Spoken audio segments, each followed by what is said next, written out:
Assalamualaikum warahmatullahi wabarakatuh. Saya seorang pedagang, tolong berikan nasihat agar bisa mengikuti sahabat Rasul seperti Uthman bin Affan, Abdurrahman bin Auf, Baik, terima kasih. Baik.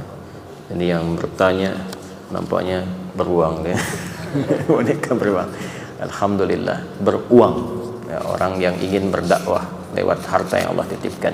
Caranya gampang. Caranya kalau ingin ikut Uthman, ikut Abdurrahman bin Auf, ikuti sirahnya.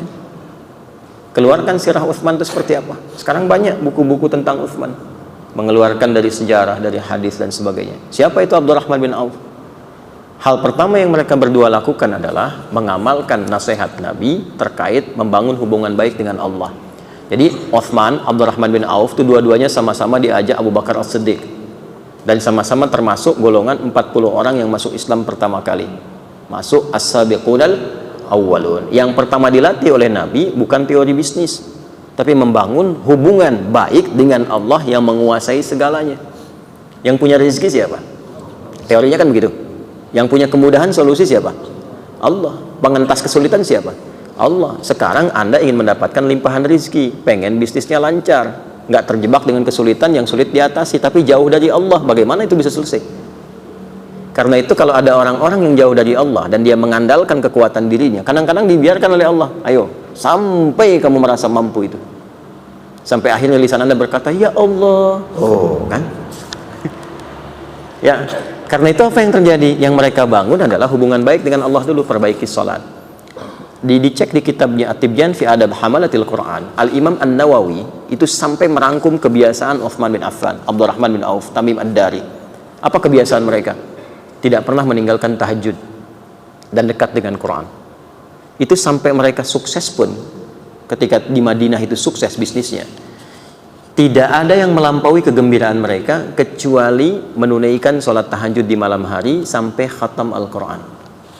Jadi itu sesibuk-sibuknya masih sempat tahajud, sesibuk-sibuknya. Makanya kekayaannya dianggap biasa oleh mereka.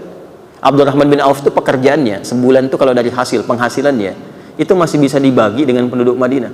Sepertiga dari penduduk Madinah itu ada yang dibantu oleh beliau untuk dilepaskan dari utang-utangnya.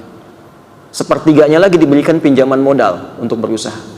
Sepertiganya lagi yang tidak punya kemampuan keras untuk bekerja disantuni. Jadi semua penduduk Madinah itu mendapatkan bagian dari santunan Abdurrahman bin Auf. Ya, Butolhah itu paling kaya di Madinah, tapi ketika dibutuhkan oleh agamanya apa aja bisa diinfakkan. Uthman gak usah ditanya. Ya, aset-asetnya kalau perlu ada yang susah untuk masyarakat dibeli oleh beliau, diwakafkan. Itu kan kisah sumur itu, ya, kisah kebun itu yang sekarang jadi penginapan yang viral itu. Itu pekerjaan mereka. Bagaimana itu bisa terjadi ketika hubungan dekat dengan Allah itu terjalin? Karena itu kalau kita ngaji Kitabul Buyu', bab tentang bisnis, sebelum nyampe ke sana kan dibuka dengan Kitabul Iman, Kitabul Ilmi, Kitabul Shalah. Imannya perkuat dulu, belajar ilmunya yang kuat, ilmu manajemen bisnis, ilmu dagang, supaya tahu bagaimana Islam memberikan spirit kepada perdagangan dan bisnis. Jangan menipu, jangan curang, ini strateginya. Bagaimana bikin objek kita mudah dikenali masyarakat, bagaimana orang senang dengan produk kita, bagaimana orang-orang itu melihat produk itu dengan hati, bukan sekedar dengan pikiran. Jadi begitu datang tuh udah nggak nawar lagi, itu ada. Ya, membangun trust teorinya bagaimana ada. Tapi setelah Kitabul Iman, Kitabul Ilmi, baru kemudian masuk kepada jembatan-jembatan yang kuat. Kitabul Shalah, sholatnya isi. Kan nanti ada sholat-sholat tertentu yang mensupport kepada lapangnya rezeki, seperti sholat duha. Tapi bukan berharap dengan sholat itu ditarik ke dunia, bukan. Otomatis tuh kalau sholatnya benar, Allah lapangkan rezekinya. Ada yang terkait dengan perlindungan. Jangan dikira bisnis ataupun bahkan berdagang akan sepi saingan. Kadang-kadang teorinya, ini di Quran isyaratnya sampai di hadis, akan ada persaingan-persaingan yang kadang-kadang kasar sifatnya. Ada yang ingin menjatuhkan, menyingkirkan, bahkan ingin menzalimi. Itu akan ditemukan.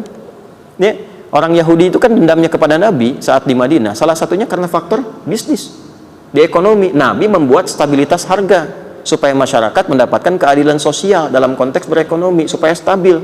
Mereka bersikap monopoli tadinya. Sudah 600 tahun berhasil monopoli di sana. Distabilkan lagi oleh Nabi, marah mereka. Ya, ketika marah itu merasa bisnisnya terganggu, padahal Nabi ingin menerapkan keadilan sosial pada masa itu. Maka dibuatlah kemudian makar-makar dan sebagainya. Dibiayai orang-orang tertentu untuk menyakiti Nabi. Itu bisa terjadi. Nah, nanti ada teori-teorinya seperti apa supaya dilindungi. Tahajud itu mendatangkan perlindungan dari Allah, bahkan membimbing Anda untuk bersikap proporsional dan profesional. Nanti ada di Quran surah ke-17 ayat ke-79 sampai 81, termasuk 4 keutamaannya. Rabbi adkhilni mudkhala sidqin wa akhrijni mukhraja sidqin waj'alni min ladunka sultanan nasira.